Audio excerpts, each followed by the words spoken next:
Masaya kayo sa bagong panganak niyong kambing. Dalawa ang napanganak at napaka-cute ng mga anak nito.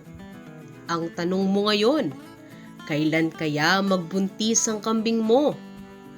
Biglang sumagi sa isip mo, kailan kaya magpapasampa ang kambing mo? Hindi masamang mangarap ka-sideline. Eka nga, kung magbubuntis ka agad ang kambing mo kahit nagpapadede pa lang ito, ibig sabihin ang kidding rate mo ay nasa 2. O sa simpleng pananalita, 2 beses nagbuntis at nakapanganak ang kambing mo sa 1 taon.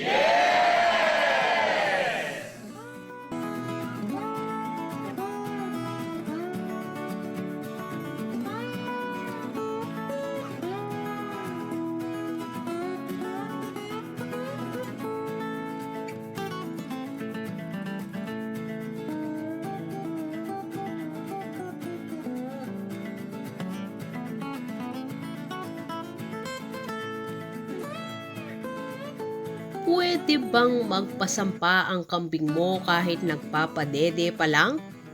Pwede ba itong magbuntis kung maaga itong masasampahan? Pwede bang mangyari ang ganyang napakasuwerteng sitwasyon?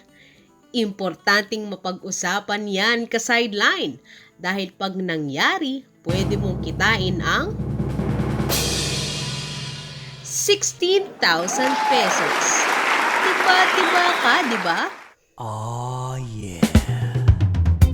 At bago namin ilahad sa inyo ang pamamaraan at pagkakataon para magawa iyan, ka-sideline, maraming salamat po sa inyong patuloy na pagsuporta sa ating Shopee na Monkey Agriventures. Patuloy nyo rin kaming suportahan at mag-subscribe dito sa ating channel na sideline.ph.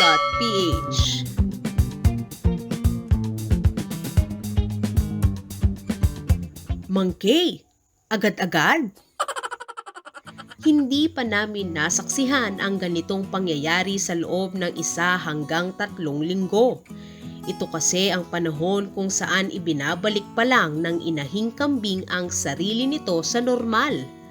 Inilalabas ang placenta o kung anumang resulta ng pagbubuntis.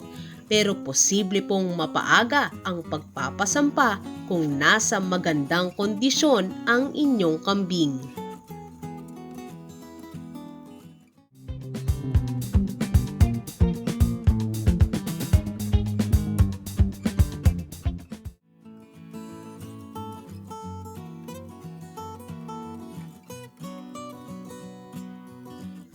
Ang pinakamaagang pangyayari na nagpapasampa ang kambing ay nasa 1 month pataas. At ang pagbubuntis nito ay nakasalalay sa maraming bagay. Tukuyin natin ang mga pagkakataon o tips kung saan magpapasampa kaagad ang inahin mong nagpapadede pa lang at kapapanganak lang ng 4 to 8 weeks ang nakakalipas.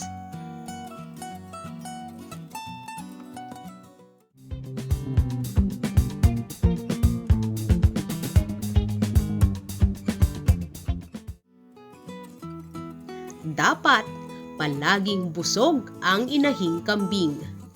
Lagi dapat punong-puno ang tiyan nito. Kapag busog ang kambing, kayang-kaya nitong suportahan ang pagpapagatas. Sa farm, ang ginagawa namin ay pakainin ang mga inahin sa umaga kasama ang buong herd.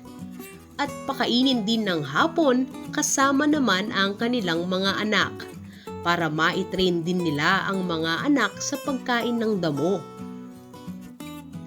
Kapag 2 beses pinapakain ng kambing, hindi ito mamamayat. Kapag payat ang kambing, hindi ito magpapasampa.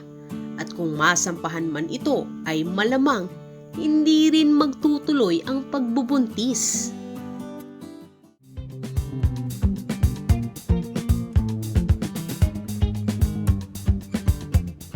Ka-sideline, kahit pakainin mo ng pakainin ang kambing mo, Sa palagay namin, kailangan pa rin ang mga gamot para maibigay ang mga bitamina at mineral na kailangan ng kambing mo.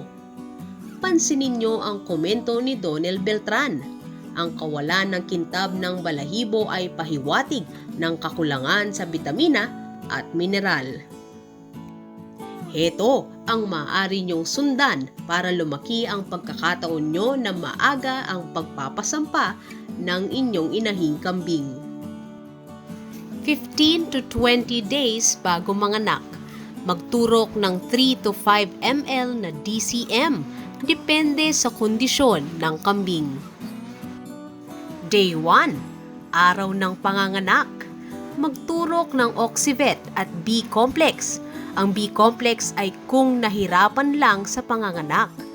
Ibig sabihin, matagal bago nailuwal. Day 3, unang pagdideworm gamit ang Valbacen o kaya naman WormVet.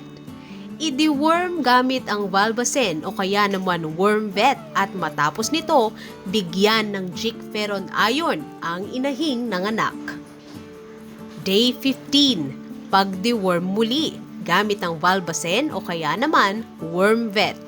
Maliban sa pagdideworm, magturok din ng Dufavit ADE.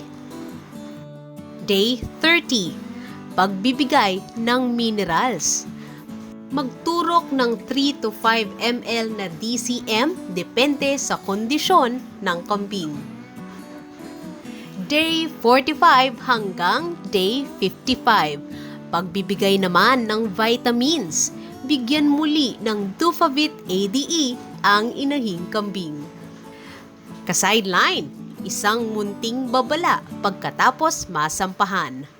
Huwag nang mag-deworm pag nasampahan na hanggang sa muling panganganak.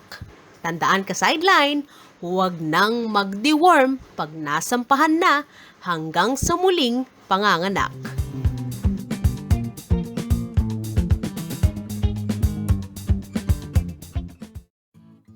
Ang pangatlong tip ay may kinalaman sa ibang mga kambing na kasalukuyang nagpapasampa.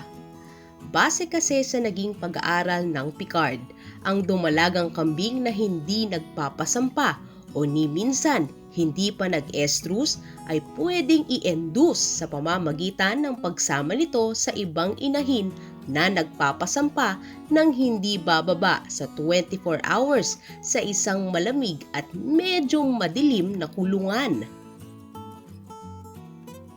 Tama ang Picard. Ang psychology kasi ng kambing ay may herd mentality.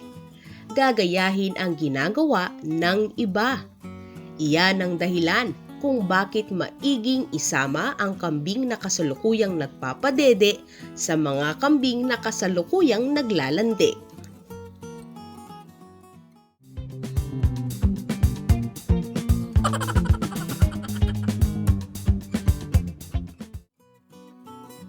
Ayaw namin kayong patawanin, pero ang ibig naming sabihin sa maamoy na buck ay yung buck na halos iniihian na ang buong katawan.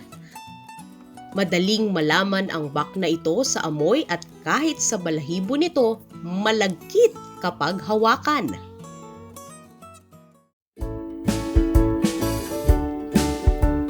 Iyan ang mga 4 na tips namin mga ka-sideline. Para 4 to 6 weeks pa lang na nanganak ang kambing nyo ay pwede na ulit magpasampa. Munting babala lang ka-sideline bago kami magpaalam. Sa mundo ng pagkakambing, walang himala. Kung ano ang itinanim, iyon ang aanihin. Dahil ngayon'y nasa'yo, umilit pagkatapos. Sa simpleng salita, mamuhunan tayo sa mga kambing natin. Hindi magbubuntis ng maaga ang mga kambing natin kung napakapayat nila at napababayaan. At lalong huwag nating hihintaying magkasakit at mamatayan muna tayo bago tayo maglaan ng budget para sa gamot. Kahit native na kambing, kailangan ng gamot. Lahat tinatamaan ng sakit. Bilang pagtatapos, nais po namin i-shout out ang mga sumusunod nating ka-sideline na patuloy na sumusuporta sa Mangkay Agri-Ventures. Shout out po kina Rimanuel Maglalang, Emmanuel Barcenas, Richard Tolentino, Isaac Katampatan, Delford Gamayo, Jodel Montero, Cristina Bondok, Robert De La Cruz, Michael Nieva, Saturnino Tande, Ryan Liboon, Ivy Jane Bacuno, at ang ating happy couple na sina May Chi Mempin at ang kanyang pinakamamahal na si Kennedy Dolor. O diba ka-sideline? Hashtag couple goals dito sa goat farming. Dito lang yan sa hashtag sideline.ph. Dahil tayo ay sama-sama. Halika na. Ito po ang inyong lingkod na si Aga kasama si Mangkay para sa sideline.ph. Kita-kits sa susunod na episode ka-sideline. Bagong kinabukasan.